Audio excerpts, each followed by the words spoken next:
징글벨 징글벨락 징글벨 찬. 네, 안녕하세요. 크리스마스 다음 날 인사를 드립니다. 다이나믹한 조직생활의 활력 드라이브, 다이나믹 라이브 드라이브.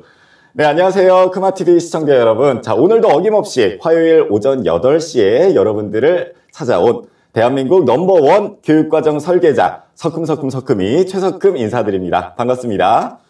네, 시작 전에 지금 보시는 분들을 위해서 이제 사전 안내 말씀을 조금 드리고 시작을 해보도록 하겠습니다. 자, 아직 화질이 선명하지 않으신 분들도 계실 거예요. 자, 제 얼굴이, 이 잘생긴 얼굴이 여러분들이 아직 못 보고 계시다. 그런 경우에는 화질이 아직 완벽하게 세팅이 안 된 겁니다. 그런 경우에는 톱니바퀴 모양으로 생긴 설정을 눌러보시면 화질 변경이 가능합니다. 화질을 1080p로 변경하시면 보다 잘생긴 저의 얼굴을 여러분들이 마음껏 보실 수가 있습니다. 자, 본격적으로 시작하기에 앞서서 자, 오늘 처음으로 드라이브를 보시는 분들도 계실 거예요. 자, 그래서 드라이브가 무엇인지에 대한 간략한 소개를 드리고 시작을 해보도록 하겠습니다.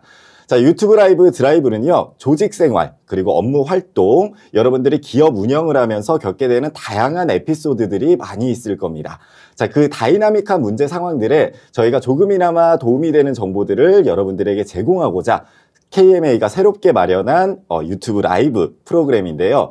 자, 요즘 화두가 되고 있는 생성형 AI부터, 그리고 여러분들의 머리를 정말 지끈지끈하는 게 있어요. 자, DX. 그리고 고객 경험 때문에 요즘 걱정을 많이 하고 계시는 기업들이 많더라고요. 우리 CX. 자, 이런 것뿐만이 아니라 조직 생활을 겪으면서 겪게 되는 다양한 문제들. 자, 리더십 문제가 있을 수도 있고요. 자, 우리 업무 협업이 안 돼가지고 갈등이 너무 많아요 하시는 기업들도 많이 있습니다. 이런 문제들까지 다양하게 저희가 전문가 분들을 모시고 그 문제들을 같이 고민하고 해결 방안을 고민해보는 그런 프로그램입니다. 굉장히 유익한 프로그램이니까 여러분들 매주 화요일 오전 8시마다 시청하시면 반드시 얻어가는 꿀팁들이 많이 있을 겁니다. 자, 매주 화요일 오전 8시니까 여러분들에게 저희가 특별한 선물들을 항상 가지고 올 거예요. 그래서 여러분들 많은 기대와 관심 부탁드리겠습니다.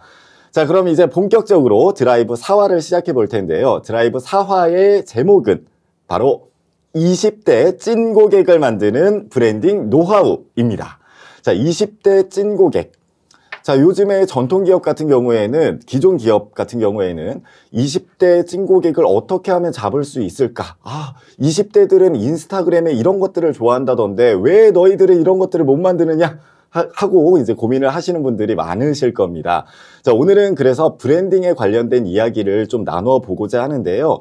요즘 젊은 세대를 잡기 위해서 각고의 노력을 기울이고 있는 기업들이 매우 많습니다. 게다가 그냥 일회성 고객이 아니라 정말 충성 고객, 그리고 찐 고객, 이걸 만드는 일은 굉장히 어려운데요. 자, 오늘은 20대를 중심으로 마케팅, 그리고 브랜딩 활동을 하고 계시는 전문가분을 모시고 여러분들에게 많은 인사이트를 한번 드려보고자 합니다. 자, 그래서 오늘 저희가 모신 게스트는요.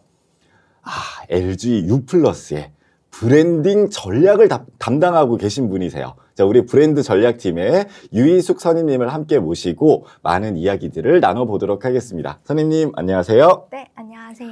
네, 자, 오늘 드라이브 첫 방문을 해주셨는데 아마 선임님을 지금 기다리고 계셨던 분들이 굉장히 많으세요. 아무래도 자, 저희 기업만 하더라도 20대 고객을 어떻게 잡아야 되는가 이 방법론이 없어가지고 너무 고민을 많이 하고 있거든요. 그래서 아무래도 이제 브랜드 전략을 담당하고 계시는 분이시다 보니까 이전에 섭외가 됐을 때부터 지금까지 계속 기다리고 있었어요. 네. 그래서 저희 기다리셨던 시청자분들에게 이제 간단하게 소개를 한번 부탁드리도록 하겠습니다. 네, 안녕하세요. 저는 IT 기업 브랜드 전략팀에서 20대 브랜드를 담당하고 있는 마케터 유희숙입니다. 네, 오늘 대단히 뛰어난 인사이트는 아닐 수도 있지만 실무자의 입장에서 직접 20대들과 소통하고 브랜드를 운영하면서 겪었던 경험들을 바탕으로 좀 다양한 이야기 나눠볼 수 있으면 좋겠습니다. 네, 잘 부탁드리겠습니다. 네, 환영합니다. 네. 자, 그러면 이제 이야기를 나눠볼 건데 저희가 이제 선임님을 모신다고 했을 때 많은 질문들을 사실 받았어요. 그 질문들을 약간 각색을 해서 오늘 편하게 한번 이야기를 드려보도록 하겠습니다.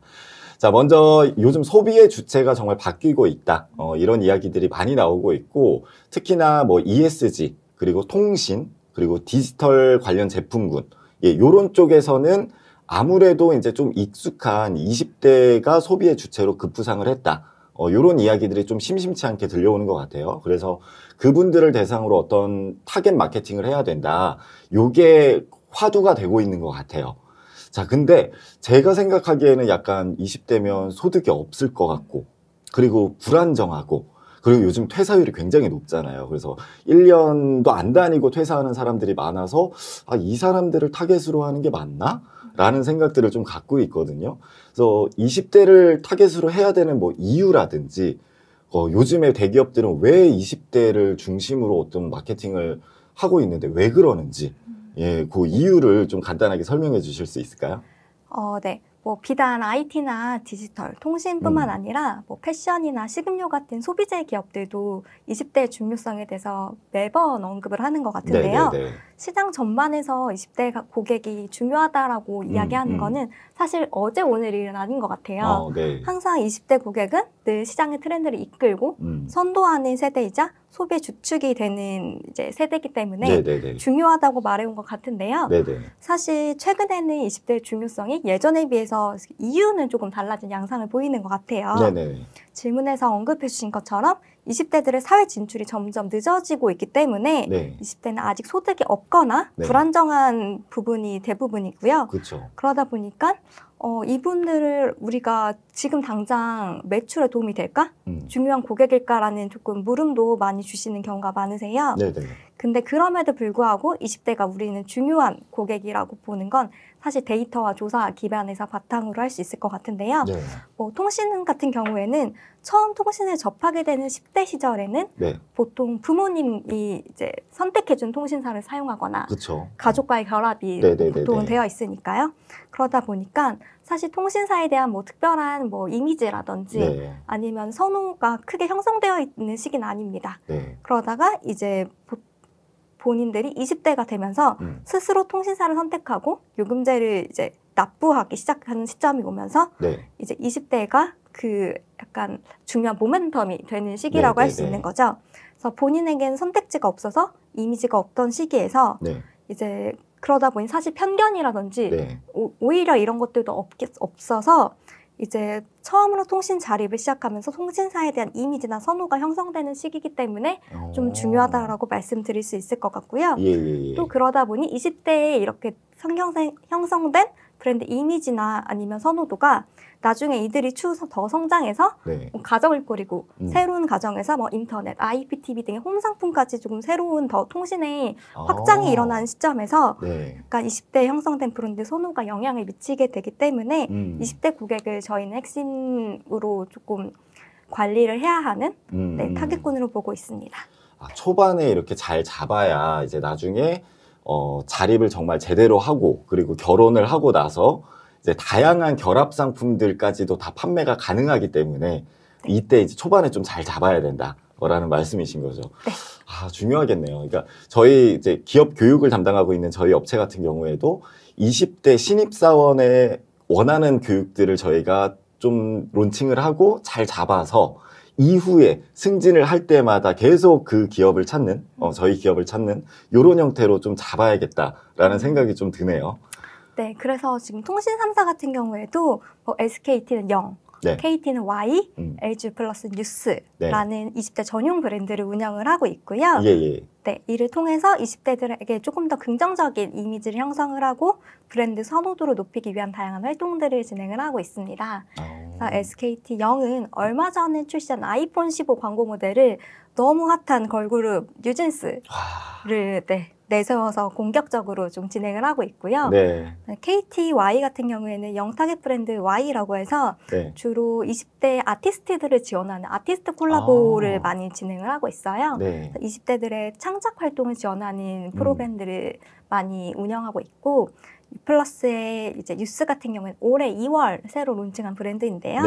20대 대학생들을 조금 핵심 타겟으로 해서 찾아가는 캠퍼스로의 그런 프로그램들이 많아요. 그래서 성년의 날에는 뭐 플라워 트럭을 가지고 캠퍼스에 방문을 한다든지, 그다음에 뭐 캠퍼스 대항전 컨셉의 페스티벌을 진행한다든지 하는 좀 20대 타겟의 다양한 마케팅 활동을 진행을 하고 있습니다.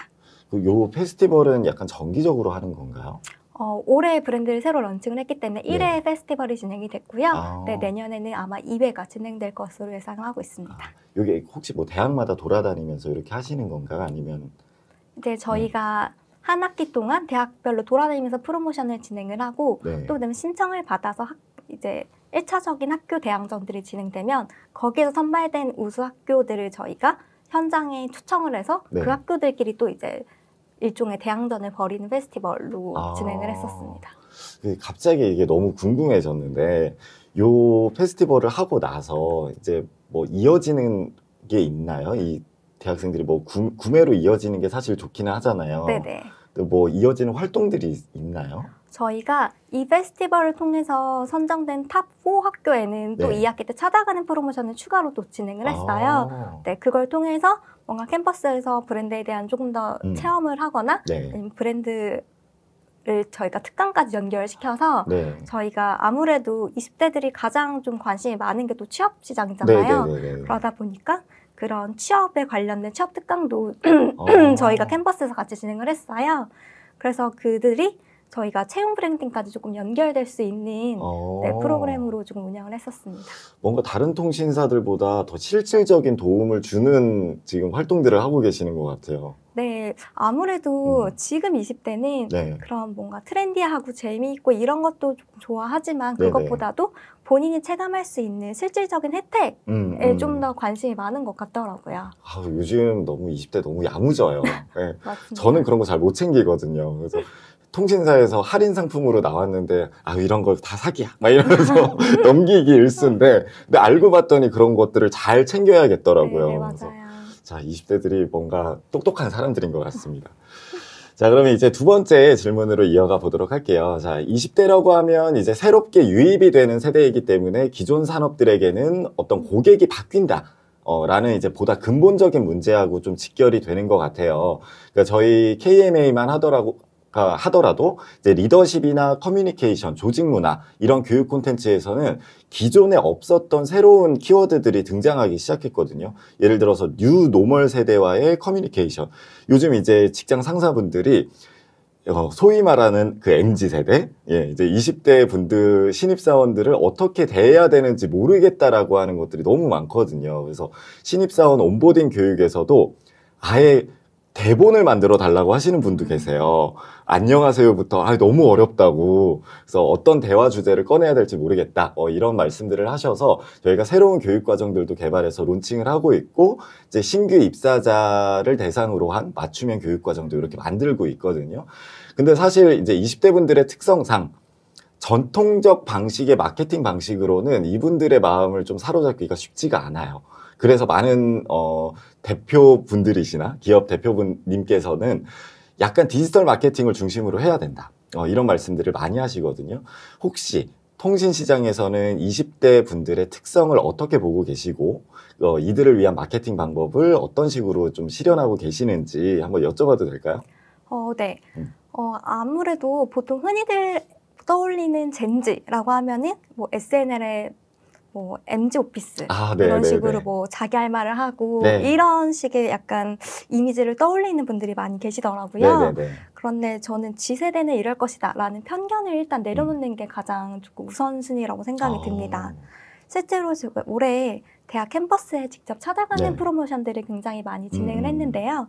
20대들을 정말 많이 만나고 이제 느꼈던 것이 20대는 한 가지 단어로 정의할 수 없는 세대다라는 생각이 들었고요. 또 그들도 역시 한 가지의 단어로 본인들이 정의되는 것을 되게 싫어하시는, 불쾌해하는 세대인 것 같아요. 그러다 보니 저는 이제 트렌드를 정의할 수 없는 MZ는 뭐 G세대는 하고 이렇게 땡땡땡이다라는 정의를 할 수 없는 게 특징이지 않을까라는 생각이 들었습니다. 멋있는데 정의할 수 없는 세대라. 실제로도 저만 이렇게 생각하는 게 아니더라고요. 저희가 그 인스타그램에서 최근에 발표한 글로벌 G세대 트렌드 이제 장표인데요. 우리나라뿐만 아니라 이제 글로벌 에서도 마이크로 트렌드를 손꼽아서 뭐 하나로 특징 짓기가 어렵다. 뭔가 내가 원하는 관심사가 너무 다양하고 그 관심사만 보고 그걸 위해서 뭐 다양한 계정을 운영하고 있고 내가 원하고 좋아하는 콘텐츠만 보려는 성향들이 있다라는 이야기를 언급하기도 했고요.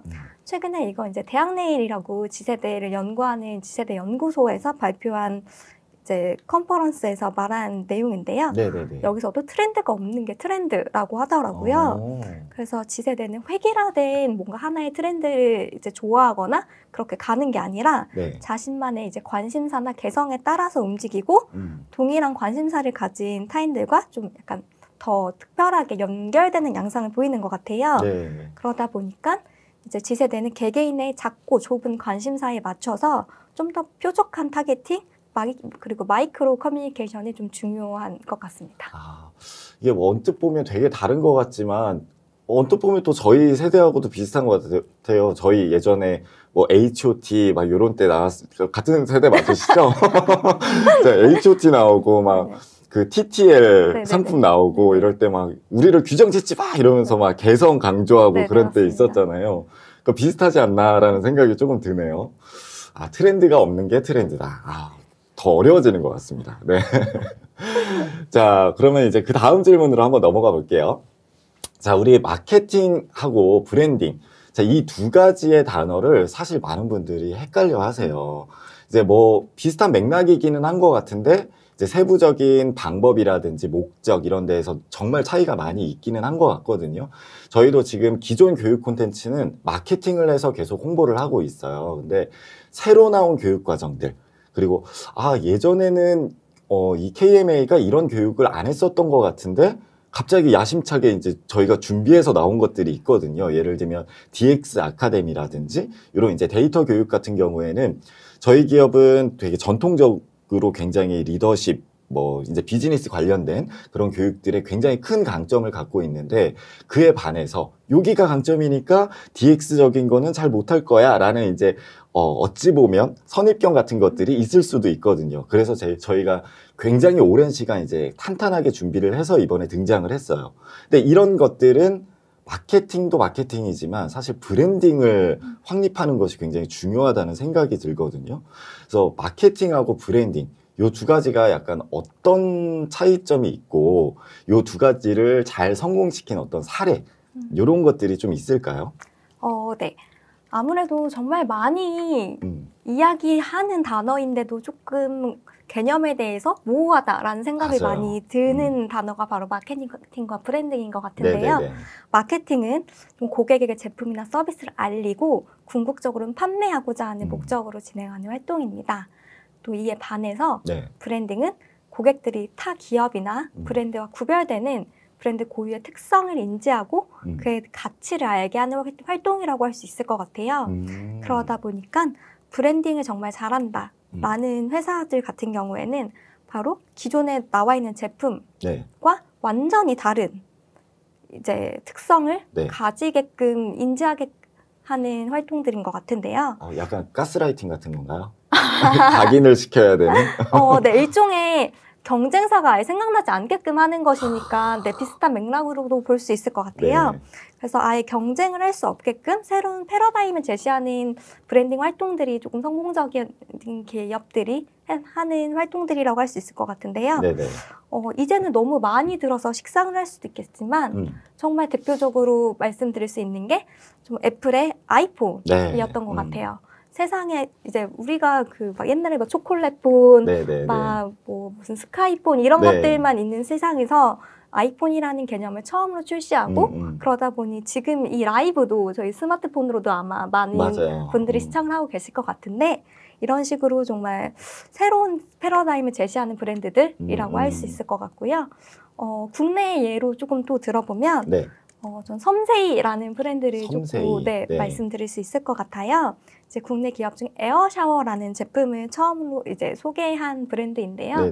에어샤워라는 제품 자체가 사실 뭐 쉽게 우리가 받거나 가격적으로 경쟁을 시킬 수 있고 바로 따라할 만한 그런 제품이 아니다 보니까 오히려 가격 차별점도 더 비싸게 프리미엄으로 해가지고 조금 판매를 할 수도 있는 것 같고요. 또 그리고 우측에 보시면은 성수동에 있는 여기는 섬세이 테라리움이라는 공간의 사진인데요.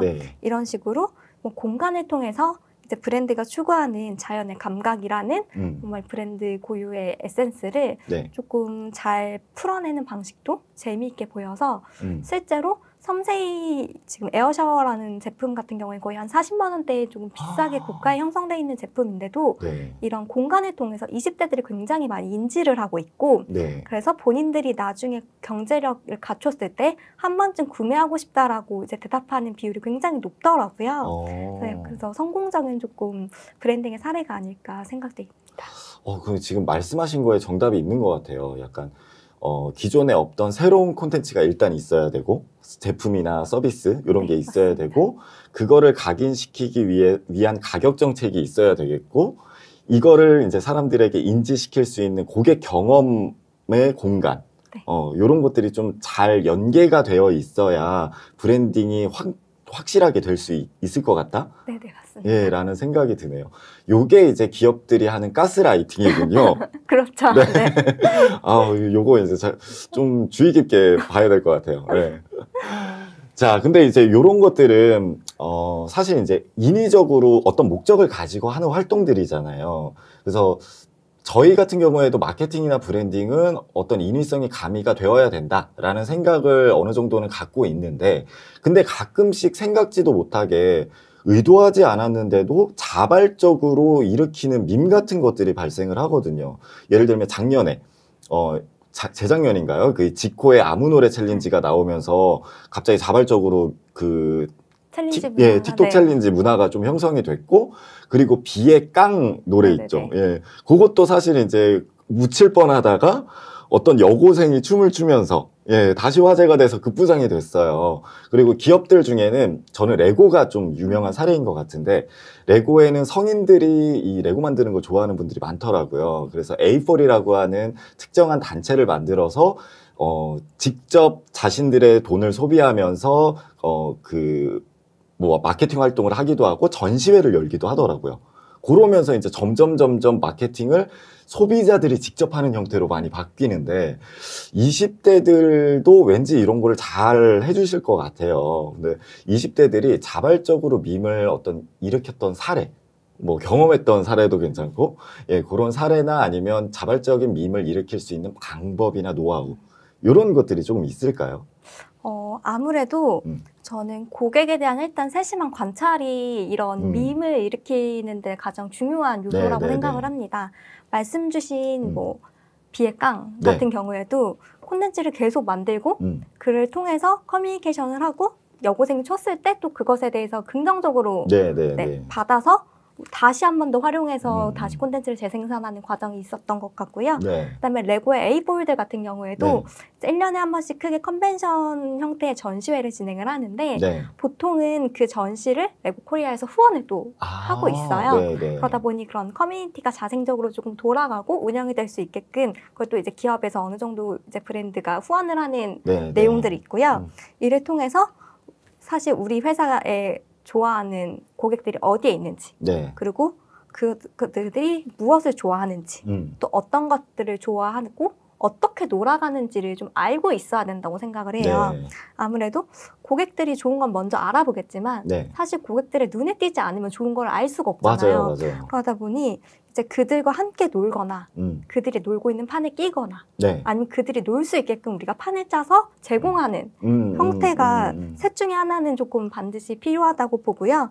또 그것들을 하기 위해서는 먼저 계속 어떻게 놀고 있는지 그들이 어떤 걸 좋아하는지를 관찰하고 그다음에 니즈를 파고 들어야만 또 그것들이 좀 가능해지지 않나 싶습니다.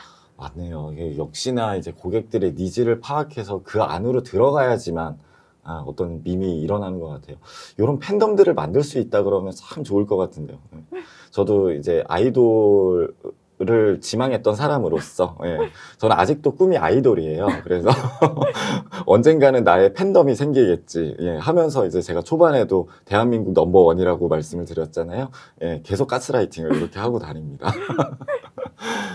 자, 그 다음에 이제 데이터 기반으로 한 마케팅과 브랜딩 요 이야기를 조금 해보려고 하는데요.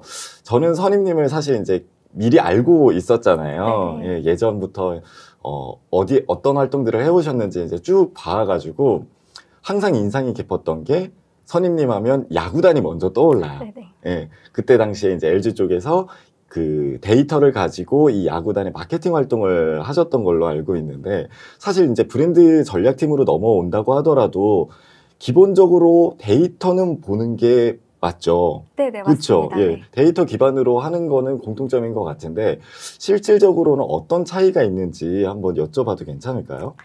네, 제가 예전에는 프로야구단의 마케팅팀에서 업무를 했었는데요. 네. 그때는 이제 보통 중요하게 보는 지표나 데이터가 조금 달랐던 것 같아요. 네. 예를 들어서 저는 그때 당시에는 실제로 우리 경기를 뛴 선수들의 경기 데이터를 가공해서 네. 그걸 콘텐츠로 제작을 하거나 아니면 이 선수가 얼마나 가치 있는 선수인지, 뛰어난 선수인지를 이제 팬들에게 전달하기 위해서 네. 그런 콘텐츠를 활용해서 뭐 이 데이터를 근거로 뭐 이 선수는 다른 선수들 대비 리그에서 얼마만큼의 가치가 있는 선수입니다. 라는 걸 가공하거나, 아니면 또는 고객들이 구장에서 어떤 제품의 그런 굿즈를 가장 네. 많이 구매했는지, 그다음에 뭐 F&B에서는 어떤 제품을 많이 뭐 사셨는지를 네. 데이터로 분석을 해서 앱 데이터를 기반으로 네. 그런 것들을 이제 분석하고, 그걸 통해서 좀 더 고객들이 좋아하는, 네. 팬들이 선호하는 제품을 만들고 기획하고 또 제공하는 업무들을 진행을 했었고요. 또 지금은 반대로 뭐 고객들의 통신 이용 데이터라든지, 그다음에 고객들의 조사, 네. 뭐 FGD 이런 것들을 기반으로 브랜드 전략을 세우고 그에 따른 브랜드 업무를 진행을 하고 있습니다. 그러다 보니 사실 뭐 산업군이나 핵심 고객의 차이 정도지 차이점보다는 좀 업무적 공통점이 더 많은 것 같아요. 고객의 기록을 보고 네. 또 그걸 분석하고 그걸 가공한 다음에 이걸 다시금 고객에게 커뮤니케이션을 풀어내는 네, 것은 네, 공통적으로 좀 진행되는 업무인 것 같아요. 그 예전에 그 드라마 스토브 리그를 전 되게 재밌게 봤거든요. 네네. 근데 거기에서 되게 잘한다고 인식이 되어 있던 선수가 한 명 있었어요. 근데 그 남궁민인가요? 주인공이? 네네네. 예, 그 주인공이 데이터를 쫙 펼치면서 굉장히 뭐 안타수도 높고 홈런도 되게 잘 치는 선수이기는 하나, 여름철에 안타를 치는 확률이 뚝 떨어지더라고요. 근데 프로야구의 이제 결정적인 시즌은 여름이잖아요. 네. 그때 이제 사람들은 오해를 하고 있었던 거예요. 평상시에 굉장히 잘하는데 더위에 약한 선수구나 라고 했는데, 남궁민은 평상시에 잘하면 뭐 하느냐, 이때가 순위 결정전이 이루어지는 때이기 때문에 못하는 거다 라고 이제 아예 다르게 해석을 하더라고요. 그러면서 이 선수를 트레이드 해야 된다. 이런 장면이 저는 굉장히 인상 깊었는데, 그런 데이터들을 이제 다 보시고, 물론 이제 제명하는 역할은 안 하셨겠지만, 예, 조금 더 선수들을 홍보할 수 있는 그런 콘텐츠들을 새롭게 만들어내는 그런 활동들을 하셨던 거죠. 네, 사실 구단은 데이터 분석팀이 또 별도로 이제 마련이 되어 있는 팀들이 있는데요. 네. 데이터 분석팀에서는 말씀 주셨던 것들처럼 아예 선수단의 뭐 성적이나 네, 네. 경기 내용에 영향을 미칠 수 있는 내용들을 조금 구체화하고 그걸 수치하고 분석한 결과를 가지고 선수단 운영에 네, 좀 네. 활용을 하는 팀이고요. 이제 마케팅팀 같은 경우에는 그런 선수단의 데이터를 조금 더 커뮤니케이션 조금 측면에서 활용을 네. 하거나 팬들에게 조금 커뮤니케이션하는 측면으로 조금 가공을 하는 좀 방식으로 진행이 됐던 것 같아요.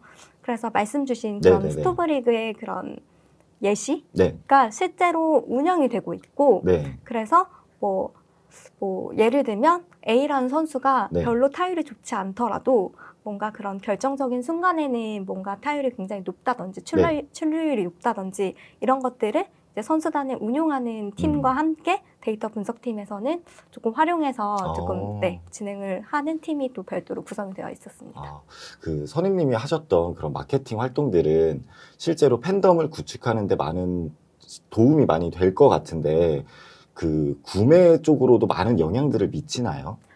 네, 아무래도 구단에서 뭐 티켓이라든지 네. 입장 수입, 그다음에 F&B, 그다음에 굿즈 같은 그런 수익적인 측면도 마케팅팀에서 운영을 하고 있기 때문에 네. 사실 마케팅팀과 너무너무 밀접한 관련이 있고요. 네, 뭐 예를 들어서 뭐 특정 선수가 네. 우리가 뭐 커뮤니케이션을 뭐 너무너무 중요한 선수고 이 선수가 우리 팀의 핵심으로 앞으로 자라날 것이다 라는 걸 계속해서 커뮤니케이션을 하게 되면 팬들이 자연스럽게 그 선수에 대해서 좀 더 관심을 갖게 되고 팬덤이 쌓이다 보니까 자연스럽게 그 선수의 굿즈 판매율이 높아진다든지 이런 식으로 조금 이어지는 사례들도 있었습니다.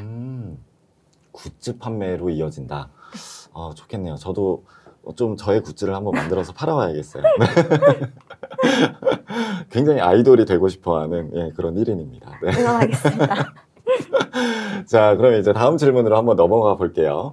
자, 지금 말씀하셨던 이제 데이터 기반으로 마케팅하고 브랜딩하는 게 어찌 보면 되게 단순하게 이해가 잘 돼요. 근데 실제로 행하는 게 진짜 쉽지가 않잖아요. 정말 어려운 영역이다라는 생각들을 갖고 있는데 특히나 저희 같은 교육 사업을 하고 있는 저희 같은 기업들은 자발적으로 의도가 개입되지 않으면 충동 구매를 할 수가 없는 거잖아요.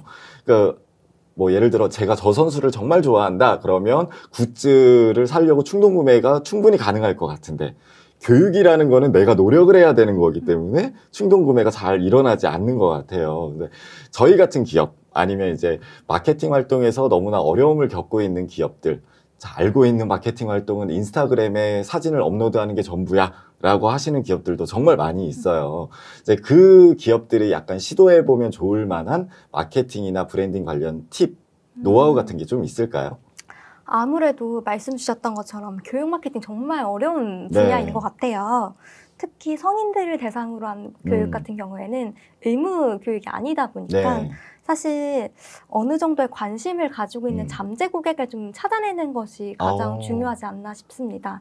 아무래도 관심이 아예 없는 고객들을 대상으로 우리가 뭐 100개의 노력을 해서 아무리 이야기를 한들 100개 중에 1개라도 뭔가 바잉이 되긴 조금 쉽지 않은데 오히려 내가 50만큼, 70만큼의 관심을 가지고 있는 사람들에게는 뭐 20, 30만의 노력으로라도 바잉이 좀 쉽게 될 수 있는 조금 확률이 높기 때문에 교육 같은 경우에는 좀 관심을 가지고 있는 잠재 고객을 먼저 찾아내는 게 우선순위일 것 같고요. 그 이후에 좀 그들의 학습 동기를 부스팅하는 조금 내용으로 커뮤니케이션 하는 방향이 조금 좋지 않을까라는 생각이 들고요. 또 이를 위해서는 조금 교육 니즈를 세분화해서 앞에서 계속 말씀드렸던 것 같이 요새 좀 G세대들은 좀 그런 마이크로 커뮤니케이션이 좀 중요하기 때문에 좀 더 뾰족하게 그래서 뭐 주니어인지 시니어인지 뭐 C레벨인지 뭐 연차별로 뭐 나눈다든지 아니면 뭐 DX인지 HRD인지 마케팅인지 조금 분야별로 좀 더 분류를 해본다든지 아니면 대면 강의인지 온라인 강의인지 뭐 멘토링 방식인지 형태를 조금 더 나눠본다든지 해서 고객들의 학습 동기를 좀 부스팅하면서 콘텐츠와 타겟을 뾰족하게 좀 가져가는 것부터 시작해보면 좋을 것 같고요. 뭐 교육뿐만 아니라 조금 타 분야에서 좀 마케팅에 어려움을 겪고 있는 분들 같은 경우에도 먼저 뭐 고객의 니즈나 우리의 상품을 조금 세분화해서 어떻게 뾰족하게 조금 마케팅을 해볼 수 있을까를 고민해보면 좋을 것 같습니다. 그러면 이제 고객 데이터를 중심으로 고객을 세분화하는 게 일단은 중요하고 그 속에서 고객의 니즈를 파악해서 약간 맞춤형으로 마케팅 활동을 펼치는 게 좋다라는 말씀이신 거죠. 그 혹시 궁금한데 선임님은 잠재 고객을 지금 그 브랜드 전략팀에서 계시면서 잠재 고객을 파악하는 일도 좀 하시나요? 저희는 잠재 고객 같은 경우에는 이제 별도로 이제 운영을 하고 있는 팀이 있고요. 저희는 20대 브랜드이기 때문에 일단은 자사 고객의 로열티를 강화하는 측면을 조금 더 높게 집중을 하고 있습니다. 그럼 지금 하고 계시는 일은 충성 고객을 더 찐 고객으로 만드는 맞습니다. 그런 활동. 지금 10대 때 못 모르고 뭐 가족의 손에 이끌려서 이제 브랜드를 경험하게 된 고객들이 실제로 이용해 보면서 뭔가 브랜드에 대한 이미지나 선호도가 올라가고 그래서 그에 따라서 충성도까지 조금 가져갈 수 있어서 이제 이를 통해서 나중에도 계속 이걸 유지하고 그다음에 꾸준히 사용할 수 있게끔 하는 마케팅을 조금 주로 하고 있어요. 아무래도 이제 잠재 고객을 발굴하는 일도 쉽지는 않은 것 같기는 해요. 그래서 저희가 아무래도 이제 선임님께 많은 궁금증을 가지고 추후에도 한번 더 모셔야 될 것 같아요. 자, 그럼 이제 그 다음 질문을 한번 드려보도록 하겠습니다. 자, 지금 선임님과 함께 촬영을 하고 있는 이 드라이브처럼 이제 유튜브 라이브 콘텐츠를 활용해서 마케팅을 하고 있는 기업들도 많이 있고, 인스타그램을 활용해서 영상이나 릴스 뭐 이런 것들을 많이 내보내는 경우도 많이 있는데요. 자, 저희 드라이브는 콘텐츠적인 측면에서는 굉장히 좋다라는 이야기들을 되게 많이 듣고 있는데, 저는 이 좋은 콘텐츠를 많은 분들이 시청을 하셨으면 좋겠거든요. 그래서 어떻게 하면 이 드라이브를 확장시킬 수 있을까? 예, 많은 분들에게 퍼뜨릴 수 있을까? 이게 너무 중요한데 이런 팁이 있을까요? 아무래도 사실 앞에서 말씀드렸던 것처럼 뭐 인스타그램도 뭐 유튜브도 지세대 자체도 사실 본인의 관심사에 타겟팅해가지고 콘텐츠를 네네네. 보는 시대가 됐잖아요. 그리고 사실 요즘 알고리즘의 시대가 네. 되어서 이제 플랫폼에서 보여주는 거를 보게 되는 좀 시대가 됐습니다. 아무래도 워낙 다양하고 많은 콘텐츠들이 쏟아져 나오기 때문에 그 사이에서 우수한 콘텐츠의 퀄리티를 갖추고 그다음에 또 차별성을 갖추고 하는 게 급선무겠지만 D라이브 같은 경우에는 네. 일단은 콘텐츠 퀄리티는 이미 네네네. 보장이 된 상태이니 사실 이제 그 이후에는 각 채널에 맞게끔 좀 특정적 특징에 맞게끔 뭐 형태나 길이나 포맷들을 조금 다르게 편집을 한다든지 그다음에 각 채널이 지금 플랫폼들이 어떤 것들을 좀 가장 집중해서 네네네. 조금 드라이브를 걸어주는지를 조금 파악해보면 좋을 것 같아요. 예를 들면 최근에 인스타그램이 릴스에도 광고 수익을 지급하기 시작했거든요. 맞아요. 예. 네, 그렇다는 건 지금 릴스의 콘텐츠 우선순위를 가지고 있다라는 이야기고 네. 그렇다면 인스타그램 같은 경우에 현재 릴스 콘텐츠를 활용하면 이걸 인스타그램 알고리즘이 고객들에게 조금 더 많이 보여주고 더 많이 노출할 수 있다라는 이야기가 되기 때문에 이런 식으로 각 플랫폼들의 특성에 맞게끔 이 플랫폼이 지금 플랫폼 내에서 어떤 지금 기능에 조금 강점을 가지고 있고 좀 주안점을 가지고 있는지를 파악해서 그에 맞게끔 콘텐츠를 베리에이션 하거나 좀 알고리즘에 좀 더 저희가 확보될 수 있도록 조금 플랫폼의 성격을 파악하는 것들 말씀드리고 싶습니다. 인스타그램에 얼마 전에 구독이 생겼더라고요. 네, 맞아요. 그게 아마 기준이 10,000명인가요? 팔로워가 10,000명 이상이었던 것 같은데, 저희 드라이브도 이제 새롭게 만들어서 빨리 10,000명 채워서 구독 형태로 가야 될 것 같아요. 그리고 좀 오늘 했던 것도 이제 릴스로 재밌게 만들어가지고 알고리즘을 타고 많은 분들이 시청할 수 있게끔 콘텐츠가 재생산이 되었으면 좋겠습니다. 자, 저희가 지금 다양한 이야기들을 하다 보니까 벌써 또 시간이 다 지나갔어요. 되게 생각보다 빨리 지나갔죠? 네, 시간 너무 빨리 지나가네요. 네. 그래서 이제 마지막 인사를 드리고 이제 보내드리려고 하는데 오늘 어떠셨나요? 먼저 이렇게 귀한 곳에 불러주셔서 너무 감사했고요.